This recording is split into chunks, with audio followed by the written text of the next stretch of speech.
राधे राधे महाराज जी। महाराज जी, अत्यंत शीघ्र भगवत प्राप्ति करने का कोई उपाय है? रोना। रोना कैसे आए? खूब नाम जप करो। नाम जप करते करते जब सब जगह से हार जाओगे, अपने में सामर्थ्य नहीं रहेगी, तो रोना कब आता है? सामर्थ्यहीन को रोना आता है। जब तक अपने में करने का राग है तो खूब करो। जब करते करते हार जाओगे तब फिर रोना आएगा कि आज की भी शाम गई, भगवान नहीं मिले, आज का भी दिन गया, भगवान नहीं मिले, क्या करूं, कहाँ जाऊं, किसके पैर पड़ूं, किससे प्रार्थना करूं, अब जिया नहीं जा रहा, दरस बिन दुख न लागे नयन। वो चिल्ला चिल्ला के रोता है, हा हरि, हा प्रियाजू, अब कृपा। यही से शीघ्र भगवत दर्शन होता है, यही से भगवत प्राप्ति होती है। कबीरा हंसना छोड़ दे, रोने से कर प्रीति, बिन रोए किन पाइया, प्रेम प्यारा मीत। भगवान से शीघ्र मिलना कहाँ हम चाहते हैं? हम चैन से सो रहे हैं, अच्छा भोजन पा रहे हैं, बढ़िया दिनचर्या चल रही, तो ये कोई भगवान से मिलने की चाह है? भगवान से मिलने की चाह में नहीं खान पान ते भावे है, नहीं कोमल वसन सुहावे है, सब विषय लगे ते खारा है, हरि आशिक का मग न्यारा है। कुछ अच्छा नहीं लगता, कुछ अच्छा नहीं लगता। जीना मुश्किल हो जाता है, जीना मुश्किल हो जाता है। कैसे? जैसे आकाश को हाथ से पकड़ना हो, अब हमारी सामर्थ्य नहीं है, कैसे पकड़ूं? और बिना उनके मिले अब चैन नहीं पड़ रहा, तो पुकारता है, रोता है, विलखता है। उसी रोने में, विलखने में अनंत जन्मों के अशुभ संस्कार भस्म हो जाते हैं, वो भगवत प्राप्ति की योग्य हो जाता है।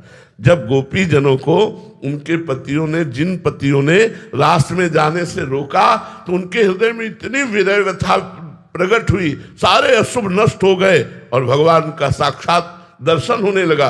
इतना सुख मिला कि सारे शुभ नष्ट हो गए। अशुभ नष्ट होते ही वो भगवान की लीला में प्रवेश पा गई। जो गोपी सशरीर गई, उनसे पहले वो भगवान के पास पहुंच गए। तो हमारे अंदर विरह जागे भगवान के मिलन का। इसके लिए खूब भजन करो। भजन के बिना विरह नहीं जागृत हो सकता।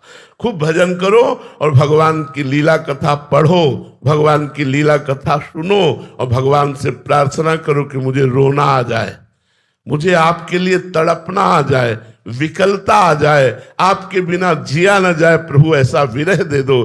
देखो भूरी सखी के पद पढ़ करके देखो, वो कैसे चिल्ला चिल्ला के रो रहे हैं, लेकिन देख लो खान पान नहीं भावे है। भूरी सखी जी, जो सेवा कुंज में चना फेंक दिए जाते थे बंदरों को, और जो बंदर भी नहीं खाते थे, वो एक मुट्ठी बीन कर लाते और यमुना जल से धोकर उन्हीं को पा करके रात दिन राधा राधा रोते। तो एक दिन श्री जी ने गोस्वामी जी को प्रेरणा की कि हमारे भोलानाथ भूरी सखी यमुना किनारे भूखी रहते, हमारा प्रसाद उनको पहुंचाओ। तो थाल का प्रसाद ले गए और जब कहा कि श्री जी ने स्वयं उन्हें गोस्वामी जी को आज्ञा करी कि भोलानाथ जी को प्रसाद ले जाओ, तो प्रसाद आया है, तब और गुस्सा हो गए कि आप हमारी पीड़ा जानती हो, आप हमें प्रसाद देकर तसल्ली देना चाहती हो, आप स्वयं नहीं आना चाहती। एक इनका लिया, यमुना जी में प्रवाहित कर दिया और रोते। तब उनको भगवत साक्षात्कार। रुदुर सुस्वरम राजन, कृष्ण दर्शन लालसा। जब कुछ अच्छा नहीं लगता, कैसे मिले कैसे मिले, ये चटपटी लग जाती है, तब भगवान का साक्षात्कार होता है। महाराज जी, लगभग 27 साल हो गया इस मार्ग में चलते हुए, उसके बाद 27 जन्म भी हो सकते हैं और 27 सेकंड में भी मिल सकते हैं। अब ये विकलता हमारी है। इस मार्ग में चलना आप कितना चलते हैं? 27 दिन चल के दिखाओ, हमारे साथ आओ, 27 दिन चल के दिखाओ, जो तुम्हें पता चलेगा कि 27 साल में हमने क्या उखाड़ लिया और 27 दिन में हमने क्या पा लिया। कि कोई भोग नहीं, कोई मनोरंजन नहीं, कोई मित्र नहीं, कोई अपना नहीं, घर परिवार सब छोड़ करके, और ऐसे जब तरुण आएगा एकांत में कि लाडली जी अब कब मिलोगी, पूरा जीवन जा रहा है, अब कब मिलोगी। तो वो विकलता ऐसे नहीं आती। कोई हमारा है तो रोना कैसे आएगा श्री जी के लिए? सबकी ममता ताग बटोरी, मम पद्म रे बाग बटोरी। इसमें 27 वर्ष या 30 वर्ष, इसका आपकी चाल क्या है? आप चल कैसे रहे हो? 27 मिनट की यात्रा को 27 जन्म में तय कर रहे हो, या 27 दिन में तय कर रहे हो, या 27 साल में तय कर रहे हो, ये तुम्हारे ऊपर है। तुम कितना विकल हो प्रभु के लिए, कितना विकल हो, बस देखना ये है कितना प्यार करते हो प्रभु से। प्रभु साधन पक्ष देख करके कृपा करते हैं। हमारा साधन पक्ष बहुत जोर का होना चाहिए।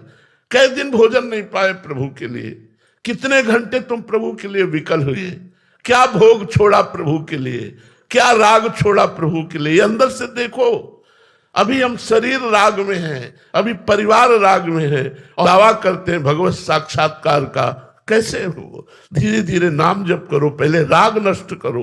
अगर नहीं नष्ट होता तो रो ना बैठकर उनसे प्रार्थना करो, वो सब ठीक कर देंगे। बड़े कृपालु तुम्हारे हृदय में बैठे, वो कहीं दूर नहीं है, वो हृदय में बैठे, एक एक बात देख रहे हैं। बच्चा जब रोना शुरू करता है तब माँ का ध्यान खींचता है। अगर वो खिलौनों में खेलता रहे तो माँ अपने काम में लगी रहती है। बच्चा जब रोना शुरू करता है तो वो झांक के खिड़की से देखती, क्या कोई भय है क्या?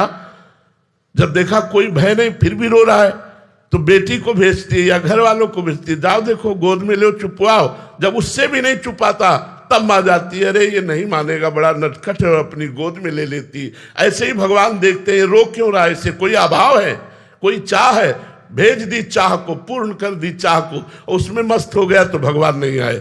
जब चाह नहीं है तो भगवान रिद्धियां सिद्धियां बेचते हैं, ये ले लो। जब उनसे भी नहीं शांत होता उसका रोना तब वो स्वयं सामने प्रकट हो जाते हैं। वो अखिल लोक महेश्वर है, ऐसे प्रकट नहीं होते हैं, सब में है, सब जगह है, सब रूपों में है, पर माया का पर्दा तभी हटाते हैं जब हम उनके लिए विकल हो जाते हैं, उनके लिए तड़पने लगते हैं। परीक्षित जी, नंदिनी जी, महाराष्ट्र से। राधे राधे महाराज जी। महाराज जी, क्या ये संभव है कि इसी पंचभूत शरीर में रहते हुए किसी भक्त को स्वर्ग लोक या उससे भी उच्च लोक का वास्तविक अनुभव हो जाए? हाँ, संभव है। भजन की गाढ़ वृत्ति उदय हो जाए तो तुकाराम जी सशरीर भगवान के वैकुंठ धाम को गए। मीरा जी सशरीर, मीरा जी का शरीर नहीं मिला। हरिवंश महाप्रभु सशरीर गए, चैतन्य महाप्रभु सशरीर गए। बहुत से ऐसे भक्तों के चरित्र आते हैं कि वो सशरीर भगवान के धाम को गए, उनका शरीर ब्रह्म रूप हो गया भजन करते हुए। तो अब साधारण तो नियम के अनुसार चलेगा कि शरीर छूटने पर ही असाधारण भजन। सबके देखते देखते विमान आया और सबसे भगवान नाम कीर्तन कराते हुए तुकाराम जी विमान में चढ़े चले गए। सशरीर, शरीर नहीं छोड़ा, सशरीर से ही वो वैकुंठ धाम गए। कभी किसी को मीरा जी का शव नहीं मिला, चैतन्य महाप्रभु का पार्थिव शरीर नहीं मिला, हरिवंश महाप्रभु का पार्थिव शरीर नहीं मिला। ये सशरीर सब भगवान के, मतलब इनका शरीर भी चिदानंद में था। तो अब वो तो आचार्य कोटि के महापुरुष हैं, पर अगर अपने भजन इस कोटि का हो तो भगवान ऐसा विधान कर सकते हैं। वैसे यहाँ का नियम है, काल मृत्यु लोग के शरीर को न, ध्रुव जी भी सशरीर गए। जब ध्रुव जी विमान पर चढ़ने लगे तो काल ने कहा हमारा बिना स्पर्श किए मृत्यु लोक से नहीं जा सकते आप। तो काल के सर पर पैर रख करके विमान पर चढ़े कि स्पर्श भी हो गया तेरा, और काल के सर पर पैर रखकर। यही तो भगवान के भजन की महिमा है, काल के सर पर पैर रख करके ध्रुव जी विमान, और आज भी अटल पदवी में ध्रुव शरीर से ही विराजमान है। तो अब ये भजन की बात है, अब इतना भजन हो जाए। अभी तो यहाँ भोगों से ही फुर्सत नहीं मिलती, भोगों के आकर्षण में हमारा समय नष्ट होता है, भजन कहाँ उस कोटि का। तो समझ रहे, बैठे बैठे अनुभव कर सकते हैं। देखो, बैठे बैठे अनुभव का मतलब होता है देह भाव का त्याग करके भगवत भाव रूपी शरीर की प्राप्ति, फिर उससे धाम आदि का दर्शन। जो दिव्य लीलाएं हैं वो इन शरीर से नहीं होती। दिव्य लीला के लिए दिव्य भाव होता है, जैसे सैचरी भाव, गोपी भाव, सखा भाव, वात्सल्य भाव, तो इनमें वो भाव देह प्राप्त होता है।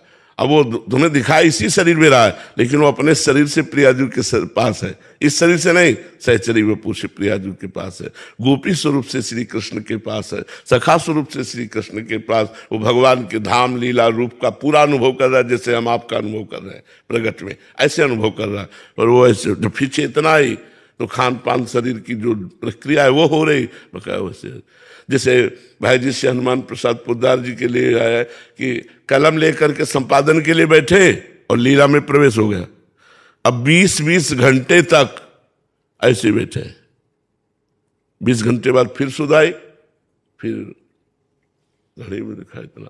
जैसे श्री बिहारी देव जी के लिए आता है, दतून करे 3 दिन 3 रात दतूने मुंह में लगी रही, बिहारी जी के आंतरिक लीला में, तभी बिहारी जी को सेवा में दे दिया कि हमसे सेवा नहीं हो पाएगी प्रकट में, क्योंकि अब सुध ही नहीं, अब 3 दिन 3 रात तो कौन बिहारी जी को भोग लगावे, इसलिए सेवा के लिए दे दिया।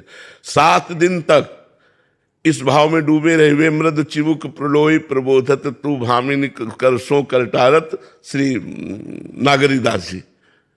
अब 7 दिन 7 रात को उसी शोभा में डूबे हुए, तो वो सिद्ध महापुरुषों का जो सिद्ध भाव देह होता है, उस भाव देह